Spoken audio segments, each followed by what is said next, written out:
You know, usually when we talk about modern aviation, there is this underlying expectation of absolute, almost clinical precision. Like think about a heart monitor in an intensive care unit. Right, exactly. You look at an air traffic control radar screen and you see that little glowing blip. It has a flight number next to it, an altitude, a speed vector, and the controller just points at it and says, there it is. That is our plane. It is entirely binary. I mean, it's a system built on concrete data points. You have a blip or no blip, and that binary nature is incredibly comforting. Yeah, it really is. As a society, we like things to be visible. We need them to be categorized, to be strictly monitored, especially when we are, hurtling through the upper atmosphere in a metal tube. But on the night of March 8th, 2014, that radar screen effectively broke. And when you step into the world of Malaysia Airlines Flight 370, that comforting binary expectation it vanishes. It completely vanishes. We are no longer looking at concrete data points. We are looking at an investigative landscape that is, well, it's not just murky. It feels intentionally opaque. It really does. Investigative authors Richard Belder, George Norrie, and David Wayne argue in their book, Someone is Hiding Something, that what happened that night wasn't just a tragic accident. They suggest it was a concerted effort to hide the greatest aviation anomaly in human history. And that is exactly what we are going to do today. We are going to bypass the surface-level reporting that flooded the evening news a decade ago. Right, the 24-hour news cycle stuff. Exactly. We're going to objectively synthesize the technical data presented in this book. We're going to look at the completely ignored eyewitness testimonies, and we are going to examine the wide-ranging, sometimes really unsettling theories the authors put forward.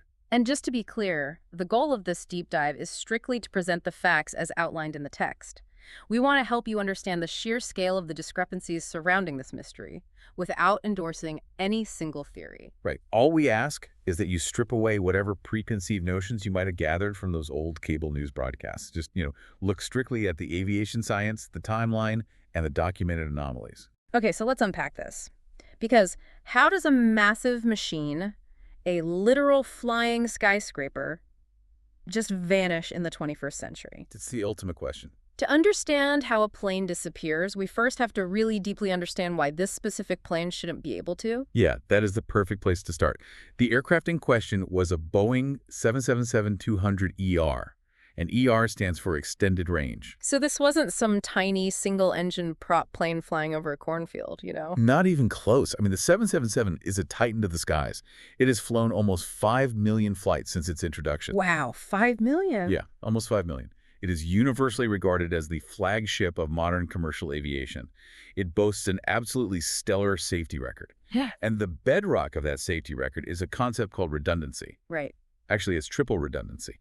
Everything critical on that airplane has a backup, and that backup has a backup. Let's really get into the weeds on these communication systems, because this is where the mainstream narrative starts to fray for me. Okay, let's do it. When I watch the news, they always talk about the transponder, but this plane has an entire alphabet soup of communication tools. You have ACARS, ADES, SATCOM, CellCal, plus your standard high-frequency and very high-frequency radios. That's a lot of acronyms, yeah. It is. So let's break those down. What is ACARS actually doing? So ACARS stands for Aircraft Communications Addressing and Reporting System. Think of it as a constant, automated text messaging service between the airplane's onboard computers and the ground stations. Okay, so it's texting the ground. Exactly. It is constantly sending bursts of data about the plane's health, engine performance, fuel levels, system diagnostics, altitude, heading. Just a continuous pulse of information. Right. It transmits this data in packets, usually via VHF or very high-frequency radio. But if the plane flies out of VHF range, say, over the middle of an ocean, ACARS doesn't just give up. It automatically switches over to STACOM. Wait, so STACOM is satellite communications, meaning the plane is actively handshaking with satellites in orbit, even if it's thousands of miles away from a land-based radar dish? Precisely. It uses a network of geostationary satellites, like the Inmarsat network. The plane's satellite terminal logs onto the network, just like your laptop logging onto a Wi-Fi router. Oh, that makes sense. And even if the ACARS data transmission is somehow disabled, the satellite network still periodically sends a ping to the plane's terminal just to ask, are you still there? And the plane responds. Yeah, the plane's hardware automatically responds, yes. That is an entirely separate layer of visibility from the transponder. Which brings us to the biggest myth of this entire story. The media narrative very quickly fixated on this idea that the transponder was turned off, right? And that somehow flipping this single switch rendered a 250-ton aircraft invisible. Yeah, that's just technically false. The transponder is a relatively small box in the avionics bay. Its primary job is to receive a radio signal from secondary air traffic control radar on the ground and squawk back a specific four-digit code along with the plane's altitude. So it's basically an ID tag. Exactly. It is an anti-collision and traffic management tool. That's it. Turning off a transponder does absolutely nothing to mask the physical mass of the plane from primary military radar, which just bounces raw radio waves off the metal hull. Right, primary radar doesn't care if you have a transponder or not. It just sees a giant metal object. Exactly. And it certainly doesn't mask it from the SACOM handshakes we just discussed. So saying a 777 goes invisible because you switched off the transponder is like saying you've successfully vanished from a crowded sports stadium just because you turned off the little flashlight on your keychain. That's a great way to put it. You haven't vanished. You're still a physical object taking up space. There are still dozens of security cameras recording you, and there are thousands of eyes that can see you. I like that analogy. What's fascinating here is that Boeing engineers specifically designed these disparate systems so they cannot be completely isolated by a single catastrophic event, like an engine exploding or a single bad actor in the cockpit. They made it hard to hide. Very hard. There is an old fundamental adage among avionics engineers and air traffic controllers: planes want to be seen. And beyond just the communication tools, we have to look at the emergency systems. The 777 has 3 emergency locator transmitters, or ELTs. Let me make sure I'm getting this. These aren't switches the pilot has to remember to flip, right? They are automated. Fully automated. One is mounted high up above the passenger cabin in the ceiling. The other 2 are physically attached to the large exit doors, Okay. and they're designed with G-force sensors. Upon a sudden impact, a severe deceleration, or a hard landing, they instantly activate. They broadcast a 406 megahertz distress signal. And who listens for that signal? This specific frequency is monitored globally by an international satellite system called Cospus-Sarsat. It is designed to be picked up instantly, anywhere on the planet. Wow. And we also have the infamous black boxes, which the book points out are actually painted a very bright, highly visible orange. Yes, the cockpit voice recorder and the flight data recorder. In addition to being housed in crash-survivable titanium casings that can withstand crushing depths of massive fires, they have independent power sources. Right. When they are submerged in water, sensors complete a circuit and they begin emitting a high-frequency sonar ping. They're designed to ping continuously for at least 30 days. They are specifically engineered to be detected by hydrophones in deep ocean water. Furthermore, the 777 doesn't just use mechanical pulleys and cables to steer. It uses a fly-by-wire system. I mean, we're talking about a plane that is essentially a flying server farm. Correct. When a pilot pulls back on the yoke, they aren't pulling a physical steel cable connected to the elevators on the tail. They are sending an electronic request to one of the 9 primary flight control computers. 9 of them. 9. These computers process the request, ensure it won't cause the plane to stall or break apart, and then send a digital pulse to hydraulic actuators. And crucially, these computers must agree with each other. So they double-check each other's work. Exactly. The software, hardware, and power supplies are divided into isolated power buses. This means a massive electrical short on the left side of the plane won't fry the computers on the right side. It's all compartmentalized. Very much so. Yeah. Even in the event of a total electrical failure of the main engines, a ram air turbine drops out of the belly of the plane to generate emergency power so these systems continue to operate. I really want you, the listener, to pause and consider the device sitting in your pocket right now, your smartphone. It can be tracked via cell tower triangulation and GPS chips with terrifying pinpoint accuracy. It knows when you are walking versus when you are driving. It knows everything. If a pocket-sized rectangle of glass and aluminum can be tracked so easily, how does a 243-foot-long, 200-foot-wide commercial Leviathan packed with independent, triple-redundant transmitters and automated emergency beacons just slip through the digital net? The science dictates that it shouldn't be possible, which means we have to look at the specific moments when the impossible allegedly happened. The timeline of March 8, 2014 is critical to understanding the sheer anomaly of the silence. Okay, let's walk through that night. Flight 370 takes off from Kuala Lumpur at 12:41 a.m. local time. It's a red-eye flight heading for Beijing. The weather is completely clear. Perfect flying conditions. Right. There's a quarter moon setting in the west, so there is some ambient light. The plane executes its standard departure routes, does its normal step climbs, and eventually levels off at a cruising altitude of 35,000 feet. For the first 40 minutes, everything is incredibly, almost boringly routine. Very routine. At 11:19 a.m. and 24 seconds, Kuala Lumpur Air Traffic Control hands the flight off to Vietnam Air Traffic Control. The controller says, Malaysian 370, contact Ho Chi Minh 120.9. Good night. And the pilots answer back. 5 seconds later, the cockpit responds, Good night, Malaysian 370. It is the most mundane, standard sign-off imaginable. There is no stress in the voice, no background noise indicating a struggle. But then, less than 2 minutes later, at 1:21 a.m., as the plane is approaching a navigational waypoint called IGARI, which is located over the sea between Malaysia and Vietnam, the transponder simply stops functioning.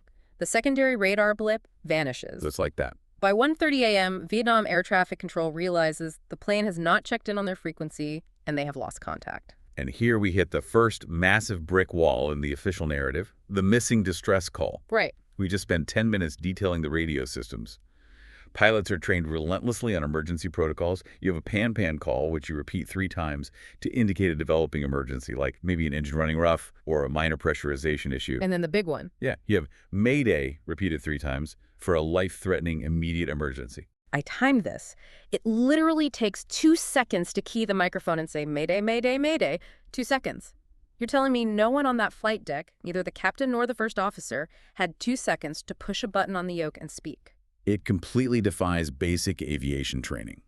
The golden rule drilled into every pilot from day one of flight school is aviate, navigate, communicate. Right. Fly the plane first. Exactly. Your first job is to fly the plane, your second is to point it in a safe direction, and your third is to talk to ATC.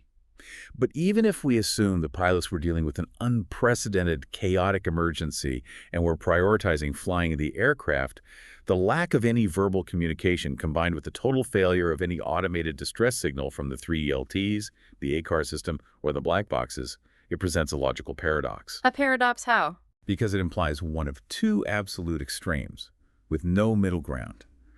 Extreme 1, there was a sudden, total, catastrophic annihilation of the airframe. An explosion so violent and instantaneous that it vaporized the cockpit and destroyed every redundant power bus, every isolated radio, and every G-force triggered ELT simultaneously before a human finger could move an inch. Wow. Okay, and the other extreme. Extreme 2, there was a deeply calculated, methodical, and highly technical shutdown of every single communication system on board by someone who knew exactly how the 777's electronics architecture worked. And we know the radios weren't just experiencing static because Vietnam Air Traffic Control actually acted properly here. When MH370 didn't check in, Ho Chi Minh ATC asked another nearby commercial flight, a Japan Airlines plane, to radio MH370 using the international emergency frequency. And the JAL pilot did make contact. They did, but the JAR pilot reported that the response was heavily garbled and completely unintelligible. It sounded like muttering and static. After that brief distorted connection, absolute silence. So we have a plane that goes completely dark at the exact moment it transitions between 2 airspace jurisdictions, which, if you're trying to disappear, is the perfect tactical blind spot because neither country is fully paying attention for a few minutes. It's the perfect time to vanish. Right. So if it wasn't a midair explosion, we have to look at what the authorities claim happened next. This brings us into the realm of the ghost plane theory.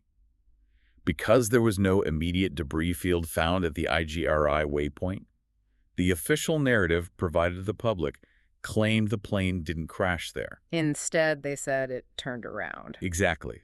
The claim is that the plane made a dramatic, sharp turn to the west, flew back over the Malaysian peninsula, traveled up the Strait of Malacca, and then made another turn south, flying for up to 7 hours until it ran out of fuel and plummeted into the remote, freezing waters of the southern Indian Ocean. But wait, hold on.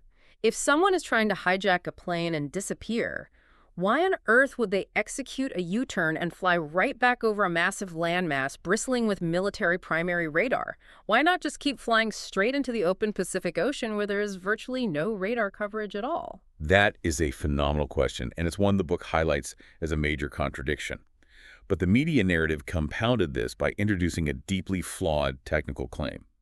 To explain why everyone on board died and the plane flew on as a ghost plane, Anonymous officials leaked the theory that whoever was in control intentionally climbed the aircraft to 45,000 feet. 45,000 feet. That's incredibly high for a commercial jet. It is. The goal, allegedly, was to intentionally depressurize the cabin.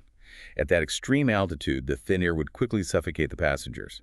Then, the plane supposedly dove down to 5,000 feet to evade radar. Okay, let's break down the physics of that because it sounds like a Hollywood script, not an NTSB report.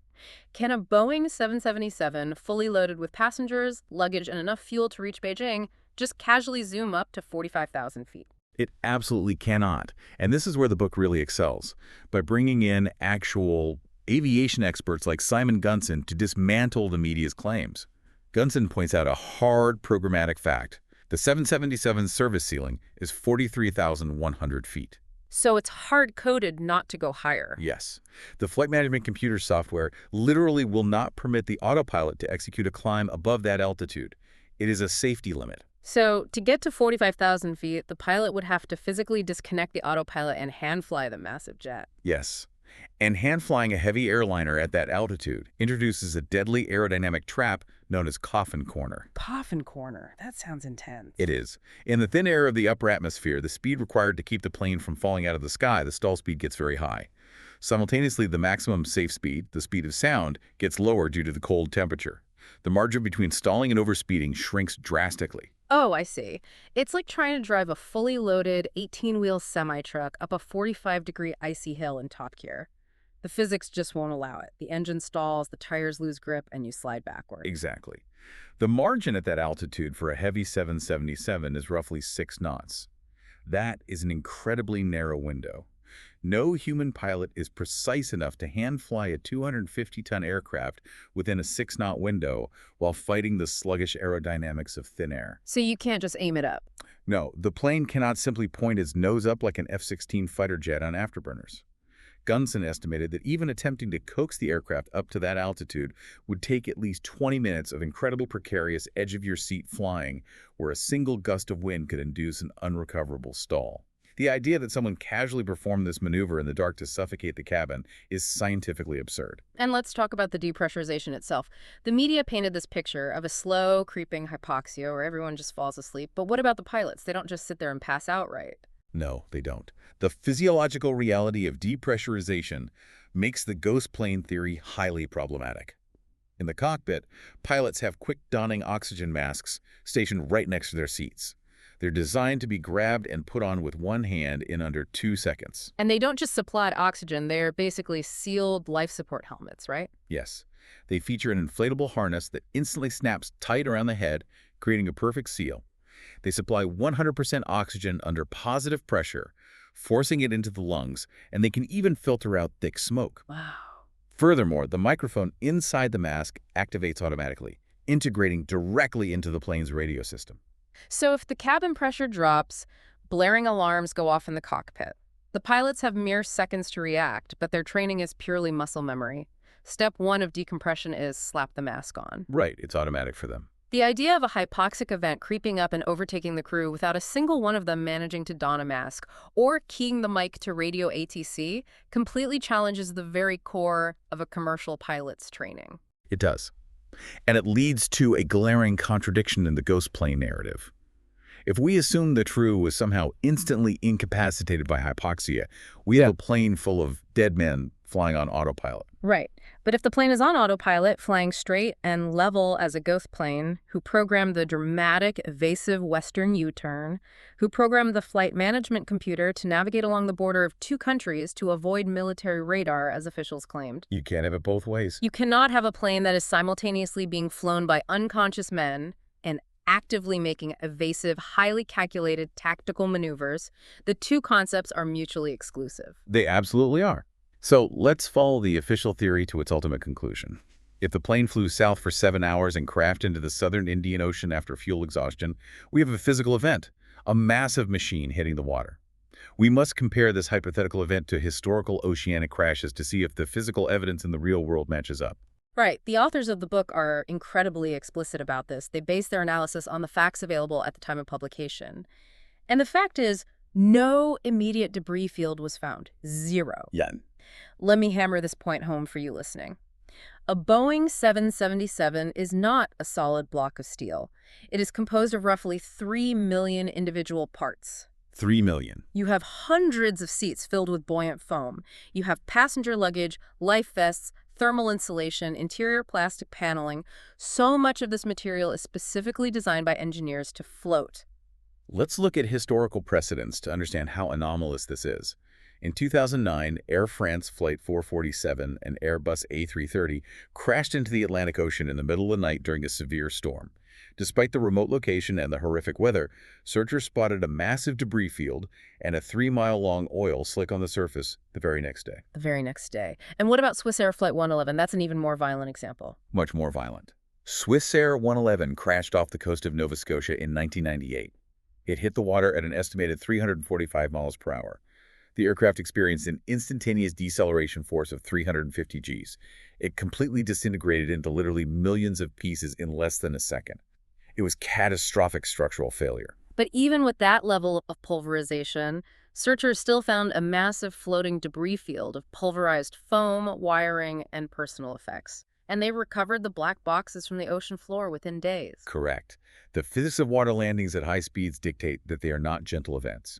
Water is non-compressible. Hitting the ocean's surface at hundreds of miles an hour is essentially indistinguishable from crashing into a solid concrete wall. Right, it's like hitting concrete. The hydrodynamic forces shatter the airframe. The plane bursts open, spilling its buoyant contents across the surface. The total absence of a debris field in the days and weeks following the MH370 disappearance is completely unprecedented in the entire history of modern aviation. I want you to visualize the devastating 2011 Japanese tsunami. We all saw the harrowing footage on the news. The ocean swept out, and months later we saw refrigerators, pieces of entire wooden houses, and even Harley-Davidson motorcycles encased in shipping containers floating across the Pacific Ocean, washing up on shores thousands of miles away. Yeah, debris travels far. The ocean is incredibly good at carrying debris. How does a 200-foot wide, 243-foot-long aircraft hit the water and not leave a single floating seat cushion, a single life vest, or a single slick of jet fuel for the massive international search armada to find? And we also have to question the military response. If MH370 was a true ghost plane suffering from decompression, let's look at another precedent. Helios Airways Flight 522 suffered a slow decompression over Greece in 2005. The pilots passed out, and the plane flew on autopilot. What happened then? Similarly, in 2014, real estate developer Lawrence Glazer's private plane depressurized over the U.S.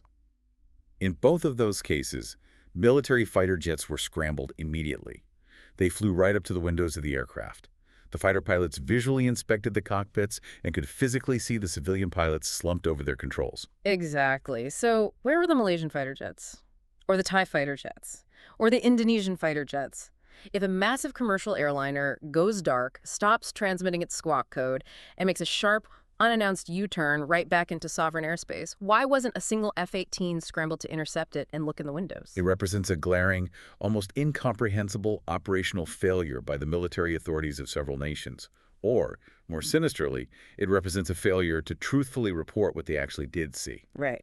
But going back to the complete lack of physical debris in the ocean if the ocean is empty, it naturally forces investigators to ask, where else should we look? Right. The authors of the book strongly argue that we should be looking at the human beings who were physically staring at the sky that night, the eyewitnesses. This is the part of the book that makes me want to pull my hair out.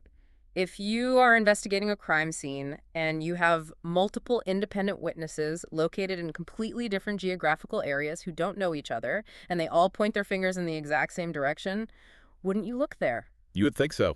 Why were these people aggressively ignored by the mainstream media and the official investigators? Let's break down the key sightings meticulously because their geographic distribution is vital. First, we have Mike McKay. He was a New Zealand oil rig worker stationed on the Sonamerker rig, operating in the South China Sea off the coast of Vietnam. Okay, so he's out on a rig. Right. And he wasn't some anonymous internet troll. He sent a highly detailed professional email to his employers, providing his exact latitude and longitude, the sea surface currents, and the wind direction at the time. What did he see? He reported seeing a burning plane flying at a high altitude. He noted that the flames appeared to be contained, and the aircraft was still in one piece, moving swiftly. Crucially, the timing of his sighting matched the exact window when MH370 ceased communications near the IGRI waypoint. And what was his reward for trying to help an international investigation? He was harassed by reporters, his credibility was attacked, and he ultimately lost his job on the rig for speaking out. It's awful. But the crazy thing is, McKay wasn't alone. Let's move over to the east coast of the Malaysian peninsula, near a city called Kota Baru. In Kota Baru, several local fishermen who were out on the water late at night reported seeing a large aircraft flying incredibly low. One fisherman specifically described the plane flying so low that its navigation lights looked the size of coconuts. He was so alarmed by the altitude, he later told reporters, "I thought the pilot must be crazy." And further south, along that same coast, in a village called Marang, 8 men were sitting near the beach. They didn't just see something, they heard something. They described a frightening, abnormal noise like the fan of a massively loud jet engine or a sustained explosion. And give the timing. Yes, the timing of this acoustic event perfectly aligns with the window when the plane allegedly went off radar and made its turn. And perhaps the most compelling and most aggressively dismissed sighting occurred in the Maldives, a remote island chain located southwest of India in the middle of the Indian Ocean. Yes, the island of Kudahuvadhoo. What happened there? Multiple residents of Kudahuvadhoo independently reported seeing a massive, low-flying jumbo jet pass over their island in the early morning hours. They described the noise as absolutely deafening, rattling the doors of their homes. That's terrifying. But what makes their testimony chilling is the visual detail. Several islanders explicitly noted that the plane was white, with distinct red stripes running across its fuselage. Which is the exact, unmistakable livery of Malaysia Airlines. Precisely. Now, if we synthesize these sightings, a terrifying alternate map begins to emerge. McKay's sighting on the oil rig matches the exact geographic area and time the plane suffered its initial anomaly. The low-flying sightings by the fishermen in Malaysia match the official narrative's supposed westward turn over the peninsula. And the Maldives sighting perfectly aligns with the continued westward trajectory deep over the Indian Ocean, far, far away from the official search grid in the southern Indian Ocean. So why were they ignored? Official aviation investigations routinely suffer from a bias toward technological data. They will almost always dismiss civilian eyewitnesses if their testimony contradicts radar data.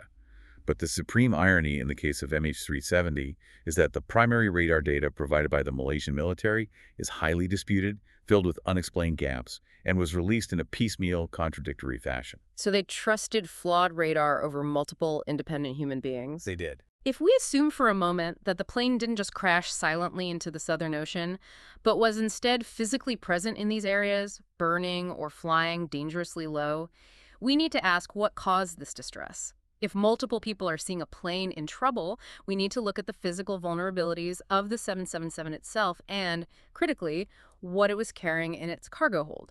The cargo manifest is deeply revealing, and it points toward the theory of a catastrophic onboard fire. Officially, the plane was carrying several tons of mangosteens, a tropical fruit, but much more importantly, nestled in the hold were 221 kilograms of highly flammable lithium-ion batteries. And we know how dangerous those can be. If the separator in a single lithium-ion cell fails, it causes a short circuit, generating immense heat. This leads to a chemical chain reaction called thermal runaway. Exactly. And lithium fires are notoriously difficult to extinguish because they are self-oxidizing. They produce their own oxygen as they burn, rendering the standard halon gas fire suppression systems in the cargo hold largely ineffective. That's a scary thought. Very. In 2010, a massive UPS Boeing 747 cargo plane crashed in Dubai, specifically because a pallet of lithium-ion batteries caught fire, filling the cockpit with thick, blinding smoke and destroying the flight control systems. Furthermore, the manifest listed 2,232 kilograms of cargo, declared vaguely as radio accessories and chargers. When pressed by investigators and journalists to detail exactly what was in those pallets, Malaysia Airlines flat out refused, citing legal advice. Why the secrecy over radio chargers? It raises immense suspicion. However, the fire theory does have a detractor in the book. Aviation expert Simon Gunson points out a chemical anomaly with the eyewitness testimony.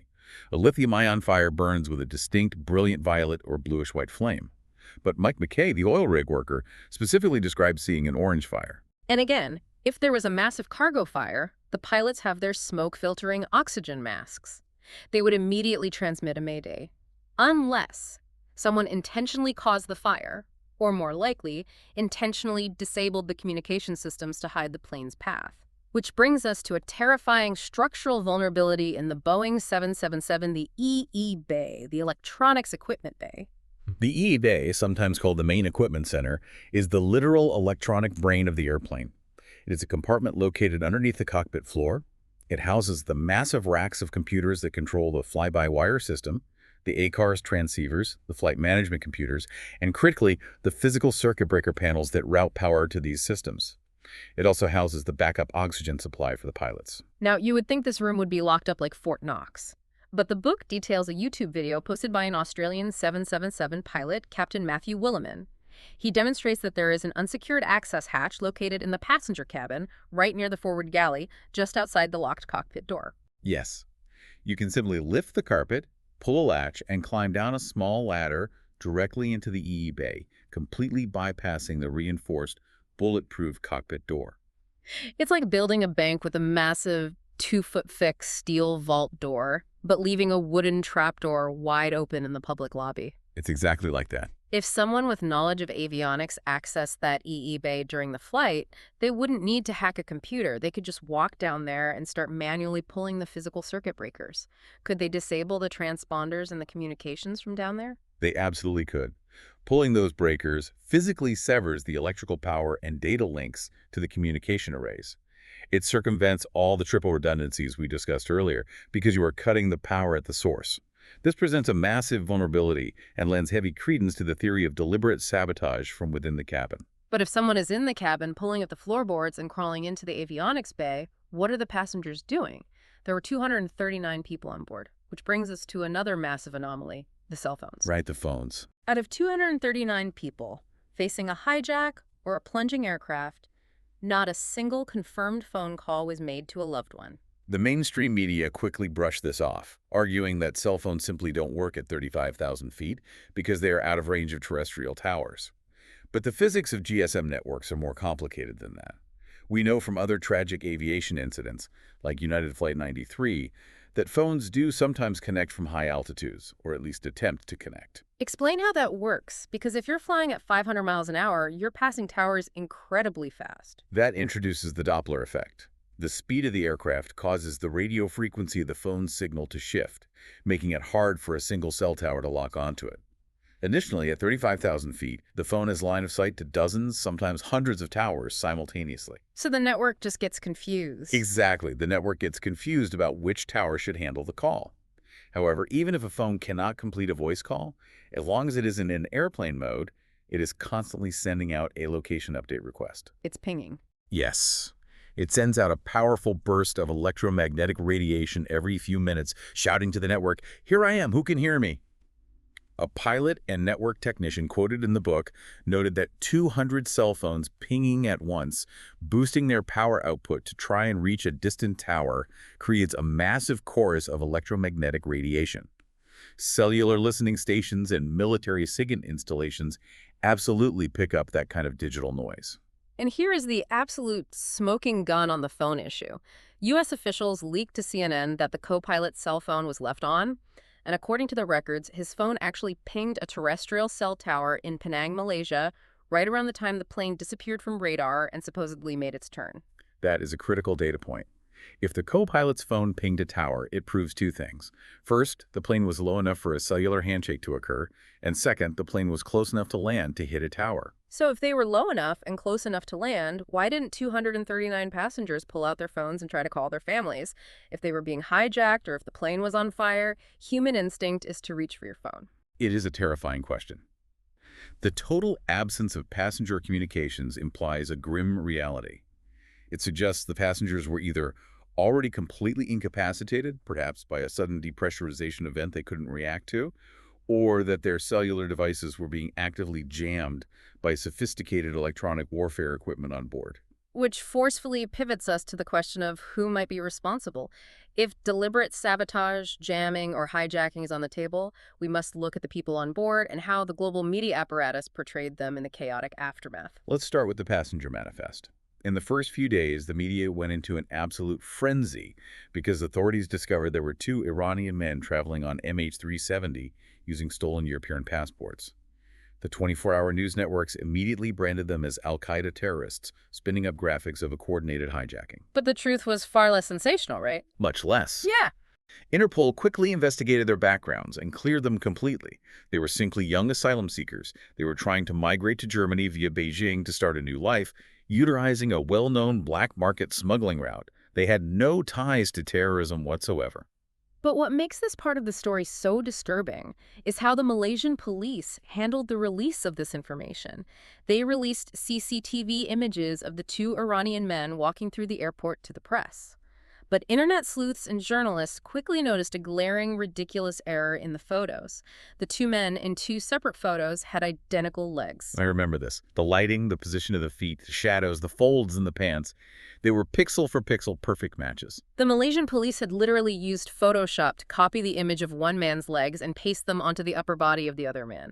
And when they were publicly caught manipulating evidence in the biggest aviation mystery of the century, what was their excuse? They blamed it on a photocopier error. I mean, how does a photocopier accidentally invent Photoshop layers? It was incredibly damaging. It destroyed the credibility of the official investigation right out of the gate. And because the terrorist angle fizzled out, the media needed a new villain to keep the ratings high. So they turned their crosshairs on the flight crew, specifically Captain Zahari Ahmad Shah. He was a 53-year-old veteran pilot with over 18,000 hours of flight time, a grandfather. By all accounts from his peers, he was a consummate professional, deeply respected in the aviation community. But the media tried to paint him as a radical political extremist, heavily suggesting he committed a murder-suicide. And their primary piece of evidence: he was photographed wearing a T-shirt that said "Democracy is dead." Which the book thoroughly contextualizes.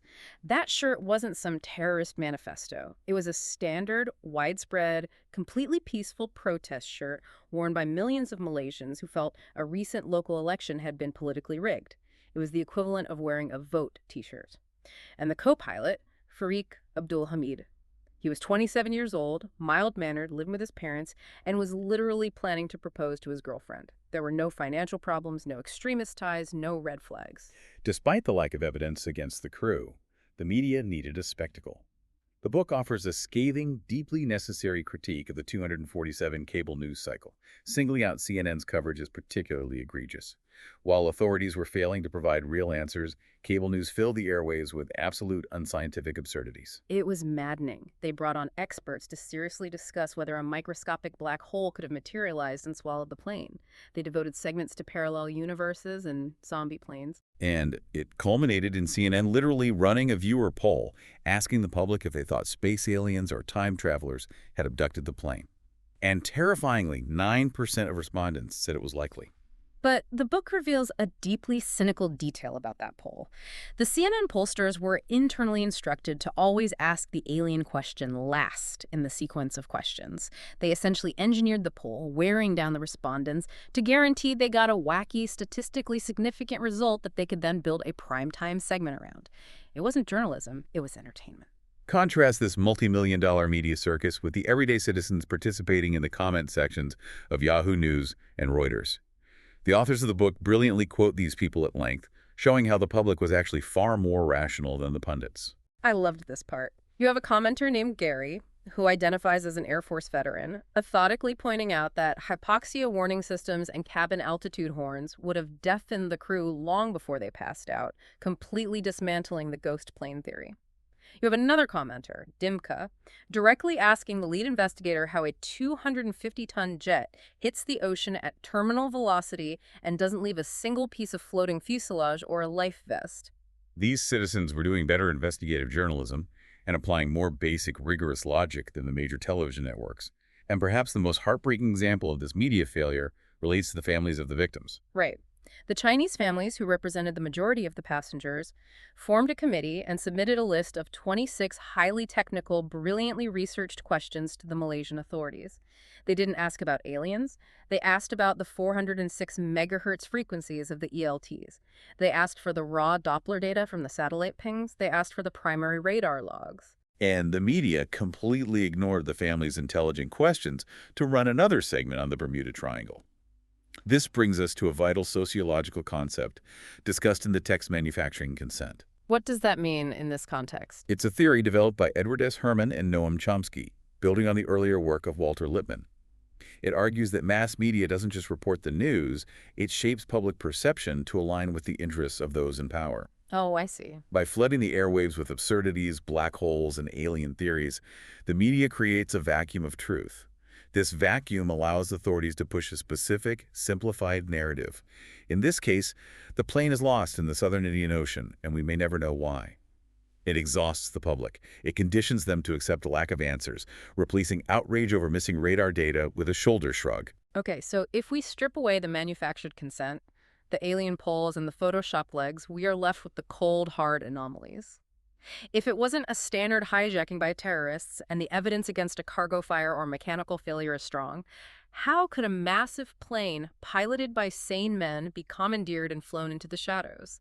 This is where the deep dive takes us into the most controversial yet technically documented theories presented in the book. Before we proceed into this final section, we want to be absolutely unequivocally clear with you, the listener. We are not taking sides. We are not endorsing the theories regarding the CIA, the military, or extraterrestrials. We are strictly reporting the breadth of theories presented in the source text, specifically to show you how extreme the vacuum of truth became. When official, transparent answers fail to materialize, these are the voids that inevitably get filled. Exactly. So let's talk about the tech. Let's talk about BHUA, the Boeing Honeywell Uninterruptible Autopilot. BHUA is a real patented technology. It was developed in the wake of the 9/11 attacks. It is essentially a remote takeover system designed for commercial aircraft. The concept is that if terrorists breach a cockpit and take control of a plane, authorities on the ground can remotely engage this software via satellite link. And once it's engaged, what happens? It completely locks out the physical controls in the cockpit. The pilots or the hijackers can pull on the yoke all they want, but the fly-by-wire computers will ignore their inputs. The plane is then flown remotely using digital signals sent via satellite, navigating it to a safe, predetermined landing location. So the capability to remotely fly a 777 exists. And this isn't just some fringe internet conspiracy board theory. A major global statesman publicly endorsed this idea. The former Prime Minister of Malaysia, Dr. Mahathir bin Mohamad, wrote a blog post explicitly accusing the CIA and Boeing of knowing exactly what happened to the plane. He stated point blank, airplanes don't just disappear. He suggested the plane was taken over remotely by government agencies, testing or utilizing this BHUA technology. He ended his post with the chilling phrase, "Someone is hiding something." Which naturally feeds into one of the most prominent geopolitical theories discussed in the book, the Diego Garcia theory. Diego Garcia is a highly secretive, heavily militarized U.S. Naval and Air Force base located on a remote atoll in the middle of the Indian Ocean. It is strategically positioned to project power into the Middle East and Asia. And crucially, it has a massive runway, more than capable of landing a heavy Boeing 777. The book details a very strange, very dark piece of potential evidence regarding a passenger named Philip Wood. He was a prominent executive for IBM who was on the flight. According to this theory, which circulated widely online, Wood managed to hide his iPhone during the hijacking. He allegedly sent a text message from a dark cell, accompanied by a pitch-black photograph. In the text, he claimed he was blindfolded and drugged, being held hostage by military personnel. But a text can be faked by anyone. Why did this gain traction? Because of the XIF data. When you take a photo with a smartphone, the device embeds hidden metadata into the image file, the camera model, the time, and crucially, the GPS coordinates. Investigators analyzed the XIF data embedded in the black photo Wood allegedly sent, and the encrypted GPS coordinates perfectly matched the location of the military base at Diego Garcia. Now, obviously, many cybersecurity experts dismiss this as a sophisticated hoax, noting that XIF data can be spoofed or manually edited by someone with the right software. Absolutely. And again, we are not verifying the authenticity of this text, but the authors include it to highlight how desperate the search for tangible clues became, and how the complete lack of official transparency breeds this level of intense crowdsourced investigation. If a government won't provide the radar logs, the internet will start analyzing XIF's data. And since we are covering the full breadth of the source material's exploration of these information vacuums, we have to look at the UFO theory, not the ridiculous CNN poll version, but the historical context the book provides to explain why some rational people end up looking to the stars for answers when governments go silent. The book utilizes the UFO angle as a fascinating sociological study of government secrecy. The authors cite a declassified 1947 memorandum written by U.S. Air Force General Nathan Twining. In this official top-secret document, Twining authenticated the existence of flying discs, describing them as completely silent, metallic craft that demonstrated extreme rates of climb and maneuverability that defied known aerodynamics. The book also quotes Clark McClelland, a former NASA spacecraft operator who publicly claimed to have witnessed 8 to 9 foot tall extraterrestrials on his monitors during space shuttle missions interacting with astronauts. The authors aren't necessarily saying aliens beamed up MH370. They're including these historical accounts to demonstrate that high-level, compartmentalized secrecy regarding unexplained aerial phenomena is not without historical precedent in military circles. When a 777 vanishes into thin air with no debris, and governments withhold radar data, the public naturally draws parallels to historical instances where governments have hidden advanced aerospace technology or unexplained events. So we've walked through the engineering, the timeline, the physics, and the theories. Let me make sure I'm getting all this because it's overwhelming. We have an incredible cascade of anomalies. We have a 243-foot-long machine with triple redundant, isolated electrical systems built specifically to scream its location to the world that goes completely surgically dark. We have a physical impossibility. A supposed high-speed 500-mile-per-hour crash into a non-compressible fluid that leaves absolutely zero floating debris, contradicting every single precedent in modern aviation history. We have multiple independent eyewitnesses across different countries, from oil rigs to remote islands pointing to a low-flying, burning, or deafeningly loud aircraft, all of whom are aggressively ignored by official investigators who prefer incomplete radar data. And we have a media apparatus that, instead of pressing officials for cargo manifests and raw satellite Doppler data, distracts the public with theories about black holes, manufacturing a consent of ignorance. We really encourage you, as you digest all of this, to critically evaluate the official narratives you are fed in the news, whether it's about aviation, politics, or science. Look at the raw data. Read the comments from the everyday people asking the smart questions, like the families of the victims did. When you look at these facts, at the sheer scale of the discrepancies, what stands out to you? It forces you to question the very nature of truth and visibility in our hyper-connected world. How is it possible to lose something so massive when we possess the technology to track something as small as a smartwatch? And I want to leave you with a final thought to ponder, building on that exact contradiction. We live in an era of an absolute, inescapable digital panopticon. Your smartwatch knows your heart rate, your car's computer tracks your braking habits and your location. Satellites in low Earth orbit can literally read a license plate in a grocery store parking lot. We are tracked, traced, and cataloged every second of every day. If a machine with 3 million parts and 239 human souls can simply be lost in this grid, it begs a terrifying question. Is privacy just an illusion for the average citizen, while true invisibility is a privilege reserved only for something much larger, much more powerful, and operating far above our heads? What does the vanishing of MH370 really tell us about who actually controls the grid? That is a profound question. If the system is specifically designed to see everything, and it suddenly selectively goes blind, we must ask who had the power to close its eyes. Thank you so much for joining us on this deep dive. We hope this exhaustive exploration provided you with the thorough, thought-provoking knowledge you're looking for without the overwhelming, manic noise of the 24-hour news cycle. Because at the end of the day, when you look at that radar screen and the blink just isn't there anymore, you have to wonder if the machine is truly broken or if someone simply reached out in the dark and turned it off. Catch you on the next one.